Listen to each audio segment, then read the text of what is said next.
دوستو یہ افریقہ کے ایک ملک میں رہنے والے لوگ ہیں جہاں نہ بجلی ہے نہ جدید سہولتیں موجود ہیں۔ یہ لوگ افریقہ کے جنگلات میں بسیرا کرتے ہیں، افریقہ کے جنگلوں میں رہتے ہیں، جنگل میں ہی شکار کرتے ہیں، جنگل سے لکڑیاں لا کر آگ جلاتے ہیں اور کھانا وغیرہ پکاتے ہیں، دور دراز علاقوں سے پانی لاتے ہیں اور پھر اس پانی کو استعمال کرتے ہیں۔ پانی کی ان کے پاس بہت قلت ہے، بہت کمی ہے، اس کے باوجود قرآن مجید سے محبت کا منظر دیکھیے۔ اندھیروں میں لکڑیاں جلا کر روشنی کرتے ہیں اور اپنے بچوں کو قرآن مجید حفظ کراتے ہیں، یعنی زبانی یاد کراتے ہیں۔ دوستو دل پر ہاتھ رکھ کر بتانا، کیا یہ اپنے اندھیرے کا عذر نہیں بنا سکتے تھے؟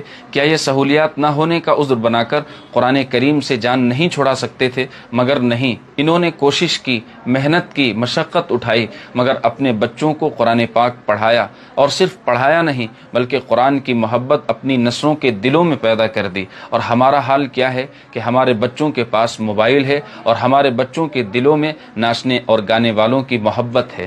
اللہ ہم سب کی حفاظت فرمائے، قرآن مجید سے ہم سب کو سچی لگن اور محبت نصیب فرمائے۔ دوستو اس ویڈیو کو تمام مسلمانوں تک شیئر ضرور کیجیے۔